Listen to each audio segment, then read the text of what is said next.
Một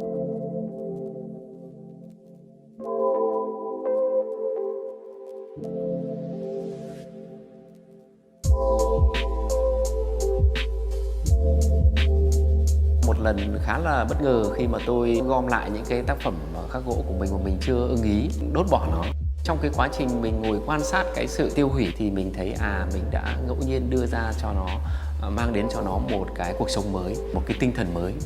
Tại sao mình lại không dùng cái lửa để tạo ra một cái tác phẩm nghệ thuật, sự kết hợp giữa gỗ và lửa?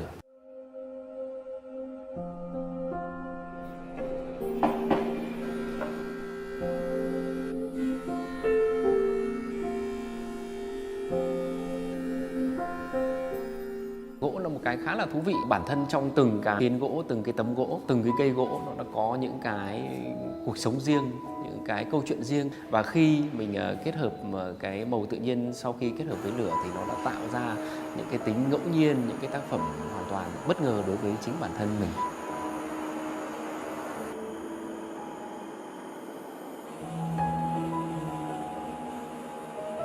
Mình thấy được ở trên mỗi loại gỗ những cái màu sắc vân gỗ, thơ gỗ, đôi khi nó rất là sần sùi, đôi khi có thể nó không hợp cho việc mình chế tác những cái sản phẩm khác. Tôi lại hoàn toàn thú vị với những cái điều khác biệt đấy. Gỗ sồi hoặc đôi khi tôi lại chọn cả gỗ rổi. Sáng tác những tác phẩm trên gỗ thì rất thấy thú vị khi mà cái tính ngẫu nhiên của nó cũng khá là tương đồng chất liệu khác khi chúng ta thực hành nghệ thuật, ví dụ như là sơn mài, những cái chất liệu tổng hợp trên tranh trừu tượng, hoặc đôi khi là sơn dầu với những nhát cọ trên mặt toan, hoặc là những cái lần mài ở trên mặt vóc của chất liệu sơn mài truyền thống.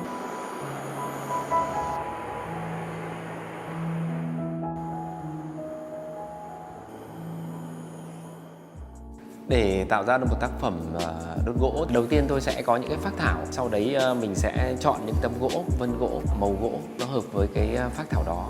Sau đấy dùng những đèn khò, dùng lửa để kết hợp với cái vân gỗ đấy tạo ra cái tác phẩm. Thì yếu tố quyết định chính là cái việc chọn ra một cái phác thảo hợp lý với cái vân gỗ mình đã được chọn ra.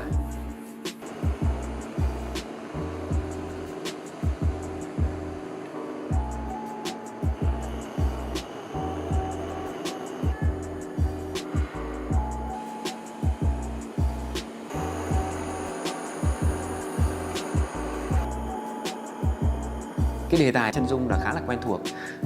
Tôi muốn gợi lên thêm một số cái ở đây với cái cá nhân của mình, đó chính là những cái họa tiết, những cái tông màu, những cái chi tiết mà tôi có cho thêm vào bức tranh để làm sao thấy cái sự tương phản giữa cái truyền thống, ví dụ như là những cái tranh chân dung. Khắc họa những cái chân dung người Việt của thế kỷ mới này, tôi cho đây là một cái bài toán khó. Con người cũng thay đổi từng ngày một. Chính những cái độ nông sâu, những cái sắc đen của lửa xuyên vào cái mặt gỗ. Cái làm thế nào thì nó vẫn tinh tế, nó vẫn nương nhẹ, nó vẫn rón rén, dò theo những cái dung nhan phúc phận của người đời. Cảm nhận được cái hồn cốt bên trong của cái dung nhan ấy. Chắc chắn là phải qua biết bao nhiêu cái thử nghiệm không thành công, Sắc đã tìm ra được một cái ngôn ngữ, tìm ra được một cái lộ trình của cái sáng tạo bí ẩn giữa lửa và gỗ. Đây cũng là một cái phát lộ mới, một cái đóng góp mới của Ngô Văn Sắc cho sự đa dạng của nền nghệ thuật đương đại Việt Nam.